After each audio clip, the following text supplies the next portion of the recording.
senior citizen of India. नमस्कार। आज हम अपने देश भारत में जो बुज़ुर्ग हैं उनके बारे में जानने की कोशिश करेंगे कि हमारे देश में जो बुज़ुर्ग हैं उनकी हालत किस तरह से है। तो हमारे देश में रहने वाले बुज़ुर्गों की हालत कोई बड़ी अच्छी नहीं है। हमने देखा है कुछ ऐसे बुज़ुर्ग हैं जो ज़िंदगी भर अपनी मेहनत की कमाई अपने बच्चों को पढ़ाने के लिए, उनको पालने के लिए, उनके कपड़ों के लिए और उनकी ज़रूरतों के लिए निछावर कर देते हैं। तो वो पूरा पेट खाना नहीं खाते और उनको पालने के लिए हर मुश्किल का सामना करते हैं, दिन रात जी तोड़ मेहनत करते हैं।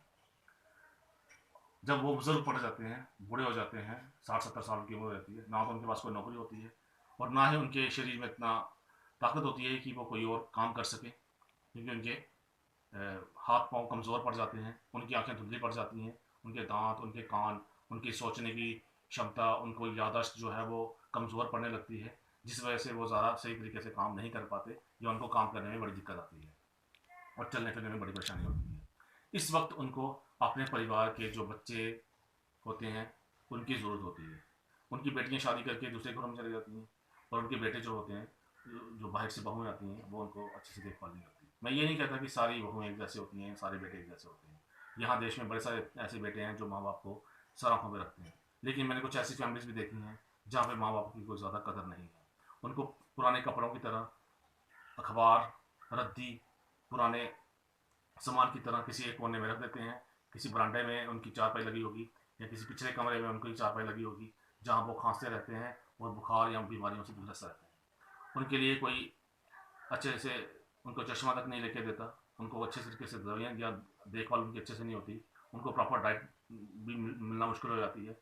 लेकिन उसके अपोजिट जो उनके बच्चे होते हैं उनके लिए, जो उनके पोती पोतियाँ होते हैं, उनके जो बेटे होते हैं, वो उनकी बड़ी देखभाल करते हैं। उनकी एजुकेशन के लिए, उनके कपड़ों के लिए, उनके खेलने के लिए खिलौने, उनके घूमने के लिए नई नई जगहें, हर जगह उनको वो लेके जाते हैं।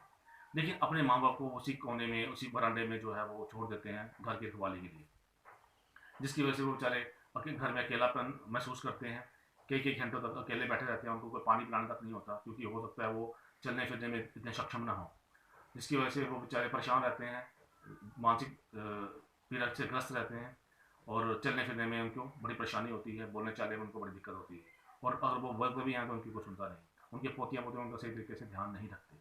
तो हम ये चाहते हैं कि जिन बुजुर्गों ने अपना मकान, अपनी ज़मीन, अपनी प्रॉपर्टी, अपना सोना चांदी, गहने, पैसे सब उन बच्चों को दे दिए, लेकिन बाद में उनकी कदर जो है वो एक जानवर से भी बदतर होती है। वो अपने जानवरों का ध्यान रखते हैं, लेकिन अपने माँ बाप का इतनी इज्जत उनको नहीं देते। मैंने कुछ ऐसे बुजुर्ग देखे हैं जिनको इतना मजबूर किया जाता है कि वो अपना घर छोड़ने के लिए तैयार हो जाते हैं और वृद्धाश्रम में या ओल्ड होम में रहना शुरू कर देते हैं। और ये सिर्फ गरीब फैमिलियों की बात नहीं है, ये अच्छे अच्छे पढ़े लिखे लोगों की फैमिलियों की बात की है, जिसकी वजह से वो बेचारे एक बड़े लोनलीनेस फील करते हैं और घर से बाहर रहते हैं। जब भी उनको उनके घर के बारे में या परिवार के बारे में पूछते हैं तो उनकी आंखों में आंसू आ जाते हैं और वो रोना शुरू कर देते हैं और कई कई घंटे तक रोते रहते हैं। और हो सकता है वो दिन खाना भी ना खाएं जिस दिन उनकी फैमिली के बारे में पूछा हो। कुछ जो है माँ बाप, उनको इतना मजबूर किया जाता है कि वो किसी दूसरे रिश्तेदार के घर रहने के लिए मजबूर हो जाएं, या किसी अलग से किसी तबेले में जहाँ पे जानवरों को रखा जाता था वहाँ पे रहने के लिए मजबूर हो जाएं। इस तरह से उनको ट्रीट किया जाता है। कई बार उनको टाइम पे खाना दिया जाता है और कई बार टाइम पे खाना नहीं दिया जाता। तो इस तरह की उनकी डिसरिस्पेक्ट होती है, बेअदबी होती है। हम चाहते हैं कि उन बुज़ुर्गों को इज़्ज़त दी जाए, रिस्पेक्ट दी जाए और उनका मान बढ़ाया जाए। उनकी सेहत का, उनकी सैर का, उनके कपड़ों का, उनकी ज़रूरतों का, उनकी देखभाल की जाए, ताकि वो अच्छी ज़िंदगी, जो उनका बुढ़ापा है वो अच्छे से निकले और अपने जो आने वाले जनरेशन है उनको वो अच्छी सलाहें दे सकें। क्योंकि वो जो हमारे समाज की वो एक एक ट्रेजरी की तरह है, एक खजाने की तरह है, जिन्होंने अपनी ज़िंदगी जी होती है, उनको बड़े सारे एक्सपीरियंस होते हैं और वो एक्सपीरियंस जो है वो आने वाली जनरेशन के काम आते हैं। तो हम चाहते हैं कि वो उन ट्रेजरी का, उस नॉलेज का इस्तेमाल किया जाए और उनको इज्जत मान दी जाए, उनकी सेहत का ध्यान रखा जाए और उनको अच्छे से सही तरीके से फाइनेंशियली, मॉरली, साइकोलॉजिकली और हर तरीके से सोशली उनकी जो है वो देखभाल की जाए।